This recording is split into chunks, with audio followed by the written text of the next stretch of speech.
ሰላም ጤና ይስጥልን። በመላው ዓለም የምትገኙ ክቡራን የቻናላችን ቤተሰቦች እንደምን ቆይታችኋል? በያላችሁበት የዓለም ዳርቻ ሰላምና ጤና እንዲበዛላችሁ እየተመኘን የዕለቱን አዳዲስ መረጃዎች ይዘን ተመልሰናል። አብራችሁን ቆዩ።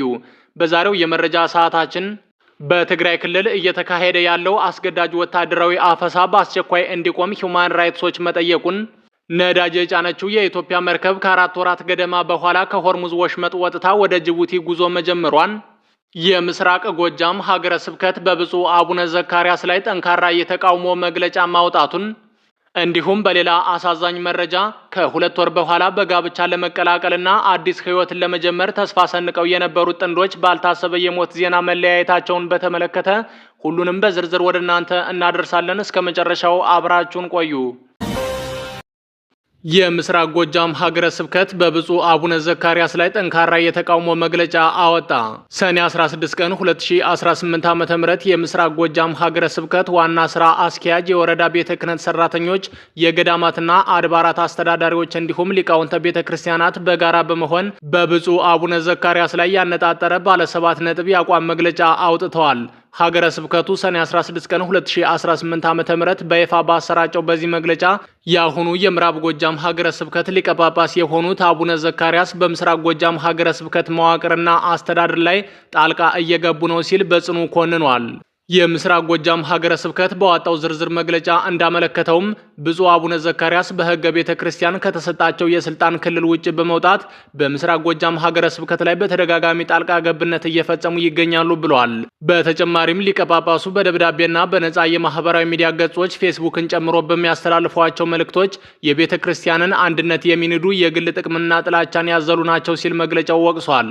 በተጨማሪም አቡነ ዘካርያስ ቀደም ሲል በምስራቅ ጎጃም ሀገረ ስብከት በነበራ የስራ ቆይታ ወቅት የገንዘብ ብክነትና የስራ አመራር ጉድለት ፈጽመዋል ብሏል።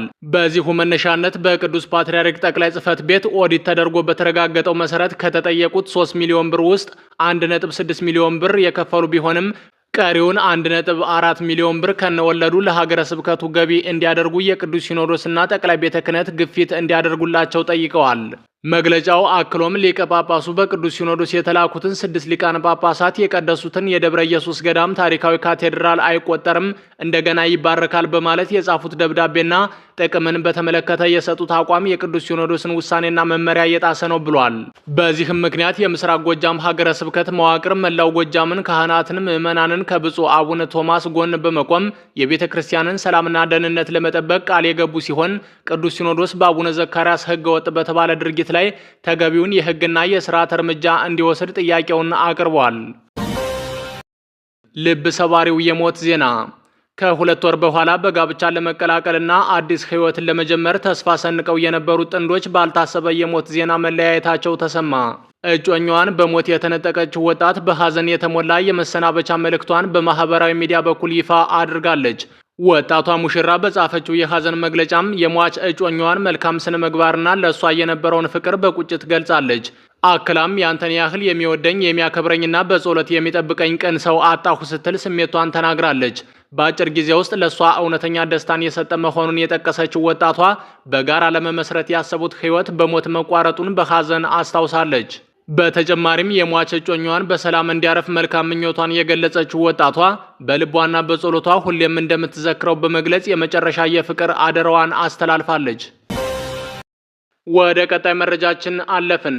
ነዳጅ የጫነችው የኢትዮጵያ መርከብ ከ4 ወራት ገደማ በኋላ ከሆርሙዝ ወሽመጥ ወጥታ ወደ ጅቡቲ ጉዞ መጀመሯ ተነገረ።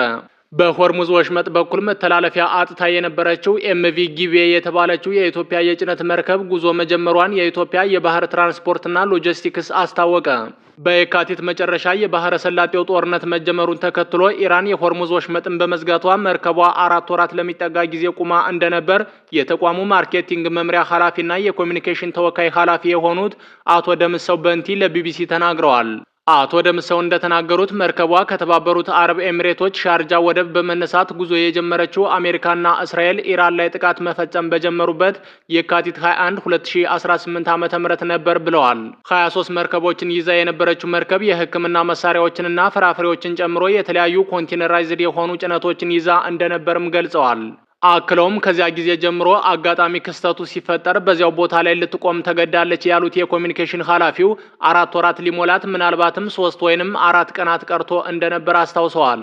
መርከቧ በቆመችባቸው ወራት ውስጥም በኢትዮጵያ የባህር ትራንስፖርትና ሎጂስቲክስ እንዲሁም በጊቤ መርከቦች መካከል ተከታታይ ግንኙነት እንደነበርም አስረድተዋል።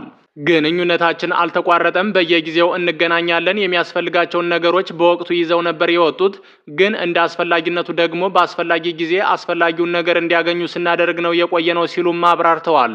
እንደ ኮሚኒኬሽን ኃላፊው ገለጻም መርከቧ ምግብና ሌሎች አስፈላጊ ነገሮችን ጭና ስለነበር 4 ወራት በሚጠጋ የባህርተኞች ቆይታ ያጋጠመ ችግር የለም ብለዋል። ጊቤ መርከብ በአሁኑ ሰዓት በሰላም ከአካባቢው መውጣቷንና በኦማን ባህረ ሰላጤ ላይ እየቀዘፈች መሆኑንም አስታውቀዋል። መርከቧ የተወሰነ የባህር ላይ እንቅስቃሴ ካላስቸገራት በስተቀር ከ2 ሳምንት ገደማ በኋላ በመጪው ሰኔ 30 ገደማ ወደ መዳረሻዋ የጅቡቲ ወደብ ትደርሳለች ተብሎ እንደሚጠበቅም ገልጸዋል። መርከቧ በምን አግባብ በሆርሙዝ ወሽመጥ በኩል ማለፍ እንደቻለች የተጠየቁት የኮሚኒኬሽን ተወካይ ኃላፊው አቶ ደምሰው ይህ የፖሊሲ አውጪዎች ጉዳይ መሆኑን በመጥቀስ ማብራሪያ ከመስጠት ተቆጥበዋል። አሜሪካና ኢራን ለሆርሙዝ ወሽመጥ መዘጋት ምክንያት የሆነውን ጦርነት ለማቆም በር የሚከፍት የመግባቢያ ስምምነት ላይ ከደረሱ በኋላ ቅዳሜ ዕለት ብቻ 42 መርከቦች እንዳለፉ የደህንነት መረጃ ተቋም ከሆነው ክፕለር የተገኘ ዳታ አሳይቷል።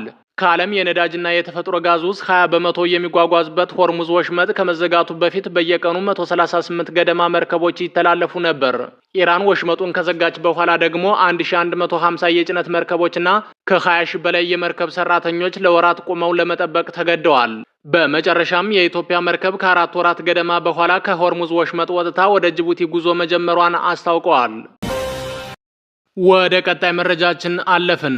ህወሓት ለግዳጅ ወታደራዊ ምልመላ ያወጣውን ረቂቅ ህግ በዝባዥ በማለት ሂውማን ራይትስ ዎች እንዲሰርዝ አሳሰበ።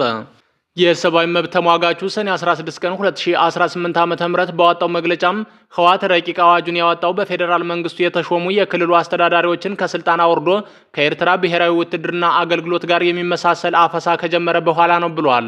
የሂውማን ራይትስ ዎች የአፍሪካ ምክትል ዳይሬክተር ላቲቫ ባድር የትግራይ ተወላጆች ከ2 ዓመቱ አውዳሚ ግጭትና ካስከተለው መዘዝ ገና እያገገሙ እንደሆነ ጠቅሰው የክልሉ ባለስልጣናት አሁን ባለው የፖለቲካ ውጥረት ሳቢያ ሲቪሎች ወታደራዊ አገልግሎት እንዲሰጡ ማስገደድና ጎን ለጎን ደግሞ የግዳጅ ምልመላውን የሚተቹትን መቅጣት አለባቸው ብለዋል።